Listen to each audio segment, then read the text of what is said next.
On my 29th birthday, my parents sent me a $17 secondhand dress as a present. I replied, fine, but what I did after, let's just say it changed everything. Stay with me as I take you through what happened, and you'll understand why this day became a turning point in my life. My name is Melissa Carter. I live in Ohio, and I've been building my life from scratch after a rough childhood. My parents, Frank and Diane, have always had a favorite child, and it was never me. My younger sister Sophie was the golden girl. She was the one who got the best gifts, the most love, and all the support I never had. Growing up, I learned to survive on my own. While Sophie got her college fully paid for, I worked 2 jobs to keep up with tuition. When Sophie messed up, it was cute and part of growing up. When I made mistakes, I was told I was disappointing. I thought things might change as we got older. I was wrong. On my birthday morning, I got a small package from my parents. I smiled for a second. Maybe, just maybe, they had thought of me differently this year. But when I opened it, my smile faded. Inside was a wrinkled, faded dress. The thrift store tag was still on it, $17. I turned it over in my hands, hoping maybe it was some kind of joke. It wasn't. I couldn't help but think back to Sophie's 25th birthday just last year. They had surprised her with a brand new car, ribbons and all, parked in the driveway. The memory burned in my mind. I stared at the dress for a long time. It smelled faintly of mothball. I took a deep breath, texted them fine, and put my phone down. Outwardly, I sounded calm. Inside, something in me cracked. It wasn't just the dress. It was years of being overlooked, dismissed, and treated like I was less. I had accepted it for so long, telling myself I didn't care. But in that moment, holding that $17 piece of fabric, I realized I did care. And I was tired of pretending it didn't hurt. The rest of the day passed in a blur. Friends called to wish me happy birthday. A coworker brought cupcakes to the office. I smiled and thanked them, but in my mind, I kept seeing my parents' faces, laughing as they handed Sophie her keys last year, and imagining them now, thinking they had done enough for her. That night, I hung the dress on the back of my chair and just stared at it. I didn't cry. I didn't even feel sad anymore. I felt cold. Something inside me whispered that this was the last time they would ever make me feel like this. I didn't know exactly how yet, but I made a promise to myself. They would remember my 30th birthday for the rest of their lives. I wish I could say the $17 dress was just a one-time insult, but it wasn't. It was the latest chapter in a story that had been going on my whole life. Growing up in the Carter household meant living in Sophie's shadow. From the moment she was born, my parents treated her like she was made of glass, fragile, precious, and deserving of every protection. Me. I was the independent one. That's what they called it. Melissa can handle herself, they'd say with a smile, as if that was a compliment. But really, it was an excuse to give her everything and me nothing. When Sophie fell off her bike, my parents rushed her to the emergency room, bought her ice cream, and let her sleep in their bed for a week. When I scraped my knee badly enough to leave a scar, they told me to walk it off and finish my chores. It was the same with school. Sophie's college was fully paid for. Tuition, books, a shiny new laptop, even a monthly allowance. I had to take out student loans and work 2 part-time jobs just to keep up. I still remember scrubbing floors in the campus library at 11 p.m., knowing Sophie was probably out with friends, not worrying about a single bill. Their reactions to our mistakes couldn't have been more different. When Sophie missed curfew, they laughed and said, "She's young, let her have fun." When I missed curfew once, because I was stuck at work, they grounded me for a month. Holidays were the worst. Christmas morning was like a stage show, with Sophie as the star. She'd sit in the middle of the living room surrounded by piles of wrapped gifts, new clothes, gadgets, expensive perfume. My pile was smaller, filled with practical things I hadn't even asked for. Birthdays weren't much different. Her 16th birthday came with a surprise trip to Florida. Mine came with a homemade cake and a sweater 2 sizes too big. It wasn't just the material things. It was the way they looked at her, with pride, with softness, and the way they looked at me, like I was a project they had long since given up on. I told myself I didn't care. I told myself I was strong enough not to need their approval. But deep down, I wanted it. I wanted my parents to be proud of me, to choose me for once, to make me feel like I mattered just as much as Sophie. That's why the $17 dress hurt more than anyone could understand. It wasn't about the price. It was about the message, that after 29 years, nothing had changed. I was still the afterthought, the one who should be grateful they remembered it all. That dress wasn't just a gift. It was a reminder of every birthday, every Christmas, every moment I'd been reminded that in my family's eyes, I would never be enough. And this time, I wasn't going to let it pass.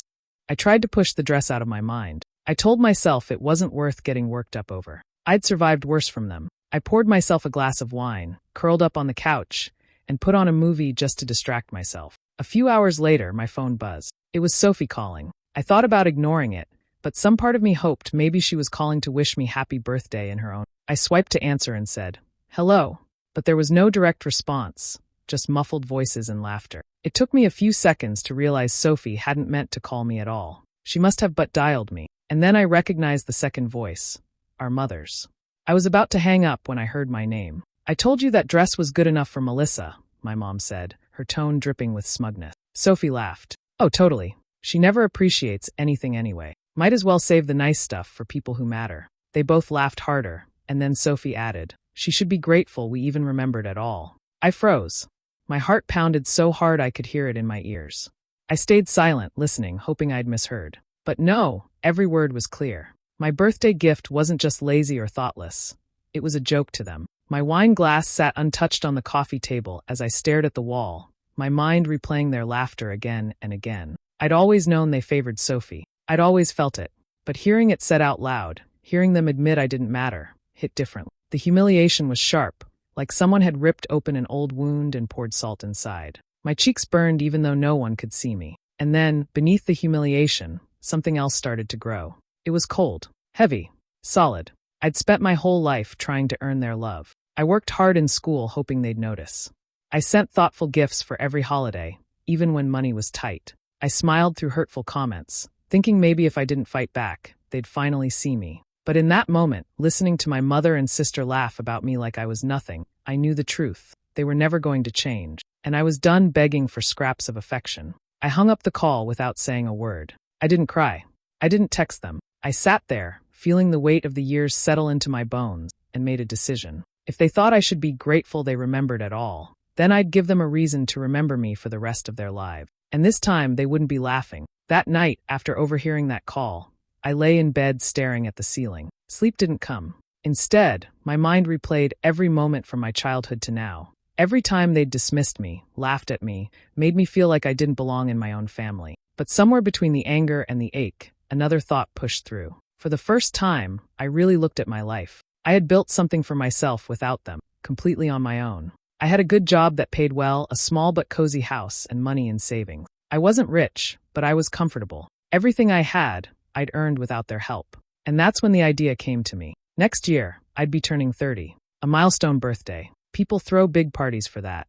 I knew if I invited my parents and Sophie, they'd come, expecting a happy family celebration. And that's exactly what I'd give them, or at least, what they'd think they were walking into. In reality, it wouldn't be a celebration. It would be a stage. My stage. The night where I'd finally tell the truth, with no way for them to laugh it off or pretend it never happened. The more I thought about it, the clearer the plan became. It couldn't be rushed. I wanted every detail to be perfect, enough to draw them in, but not enough to raise suspicion. I'd have to act normal, keep the peace, maybe even be extra nice so they wouldn't see it coming. So I started planning in secret. I opened a separate savings account and began setting money aside for the event. I researched restaurants with private dining rooms, the kind with crystal glasses, white tablecloths, and staff who treated guests like royalty. I didn't want some casual family gathering. I wanted them to feel special right up until the moment I took that feeling away. And while I saved, I also started building a mental list. Every slight, every cruel comment, every moment they'd chosen Sophie over me, I wrote it down in my head. Not just for my own memory, but so that when the time came, I could lay it all out clearly, leaving no room for denial. This wasn't going to be loud or dramatic. I wouldn't scream or throw things. I would be calm, controlled, and precise. I wanted my words to sting in a way that would linger long after the night ended. The dress was still hanging in my closet untouched. Every time I saw it, I reminded myself of my goal. The humiliation I'd felt on my 29th birthday would be the fuel to carry me through the next year. By the time my 30th birthday arrived, they would walk into that dinner thinking they were celebrating me. But they'd leave remembering a very different kind of night, one they would never, ever forget. The next morning, I woke up with a clear mission. If this plan was going to work, I couldn't give them even the smallest reason to suspect anything. For the next 12 months, I would have to be the version of Melissa they liked to imagine, the polite, agreeable, good daughter who didn't cause problems. So I started the act. I called my mom every few weeks, asking about her garden or the new TV show she was obsessed with. I texted Sophie pictures of little things I thought she might like, funny memes, cute coffee mugs, even recipes. On birthdays and holidays, I sent thoughtful gifts, the kind that showed I'd paid attention. Every smile, every "how have you been?" was calculated. I wasn't doing it to reconnect.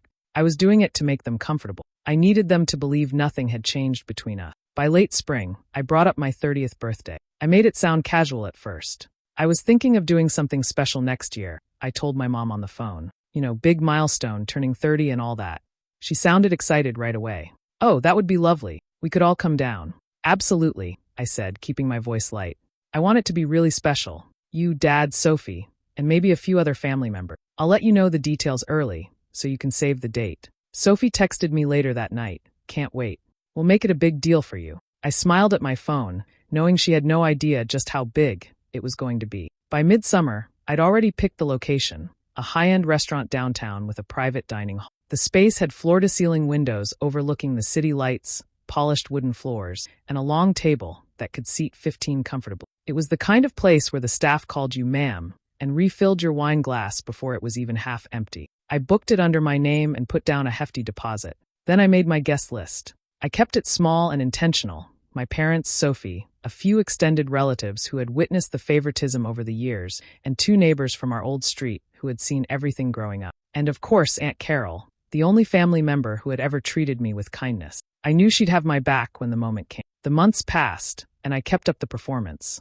When my parents visited in the fall, I cooked them dinner and complimented Sophie's new hairstyle. At Christmas, I sent them a personalized photo album of family memories, carefully leaving out the moments that hurt me. By the time winter faded and my birthday approached, they were relaxed, happy, and completely unsuspecting. They thought they were coming to celebrate me, but I knew they were walking straight into the perfect trap. As the date drew closer, my plan began to take shape in full detail. The guest list was small but carefully chosen, each person invited for a reason. My parents and Sophie, of course, were at the center. Then I added a few extended relatives, people who had been around during our childhood, who'd seen the subtle but constant favoritism. I included 2 neighbors from the street where we grew up, the kind who remembered family birthdays and could recall who got what. They had witnessed more than my parents probably realized. And then there was Aunt Carol. If there was one person in my family I trusted, it was her. Carol had never played favorites. She never compared me to Sophie, never made me feel like I was less. As a child, she was the one who quietly slipped me $20 for school supplies when my parents wouldn't, or who let me cry in her kitchen without making me feel guilty. I called her a month before the dinner. Aunt Carol, I need to tell you something, I began. I laid out my plan, how I was going to use my birthday to finally say everything I'd been holding in for 30 years. There was a pause on the other end of the line. Then she said, Melissa, I've been waiting for you to do this. I'll be there.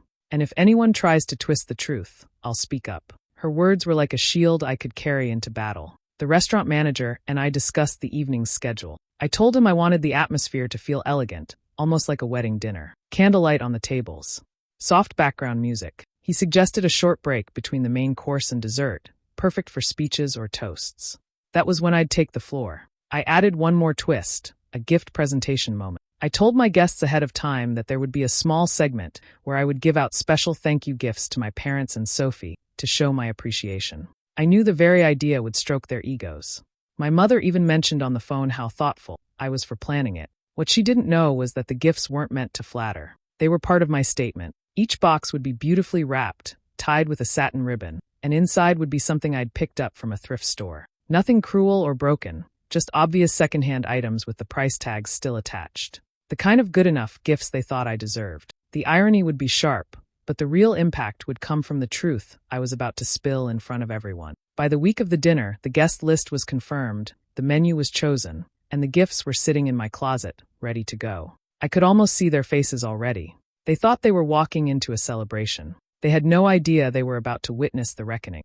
The night of my 30th birthday dinner arrived like the slow closing of a door I'd been waiting to lock forever. The private dining room was exactly as I imagined, soft golden light from the candles, polished silverware reflecting the glow, and the low hum of conversation as my guests settled in. Everyone was dressed for the occasion. My mother wore a pearl necklace, my father a dark suit, and Sophie had on a glittering cocktail dress that probably cost more than my monthly mortgage. I smiled, greeted everyone warmly, and played the perfect hostess.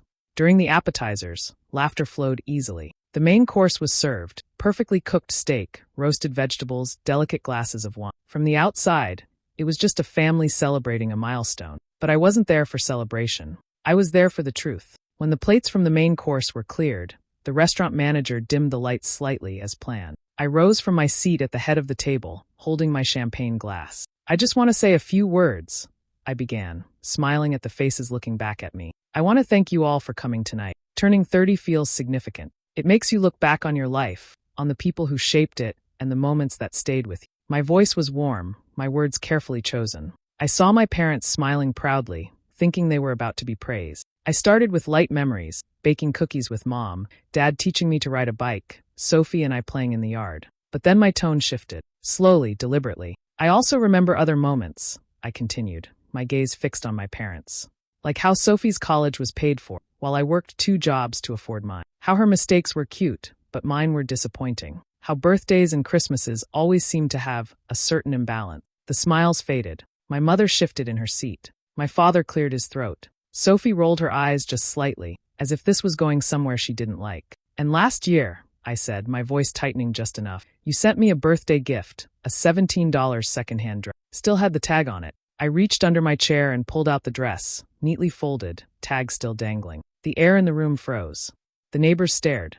Aunt Carol's eyes narrowed in support. But that wasn't the worst part, I went on, holding the dress up. The worst part was overhearing you, Sophie, laughing with Mom about how it was good enough for me, and that I should be grateful you remembered it all. A gasp came from one of the relatives. My parents said nothing. Sophie looked like she wanted to disappear. I let the silence stretch, the weight of the moment sinking into every corner of the room. For the first time in my life, they weren't in control of the story. I was. I didn't raise my voice. I didn't need to. The quiet in the room was enough to make every word I spoke feel heavier. I'm not saying these things to embarrass anyone, I said evenly, my eyes never leaving my parents. I'm saying them because for 30 years, I've been treated as if I mattered less. And I've carried that silently, hoping one day you might see me differently. But you never did.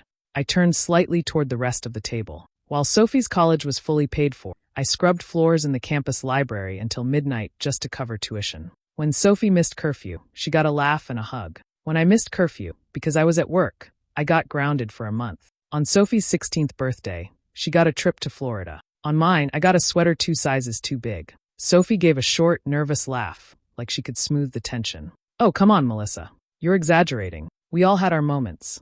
I cut her off before she could spin it. June 14th, 2008. You failed your driving test. Dad took you out for ice cream to cheer you up. July 3rd, 2009. I sprained my ankle at soccer practice.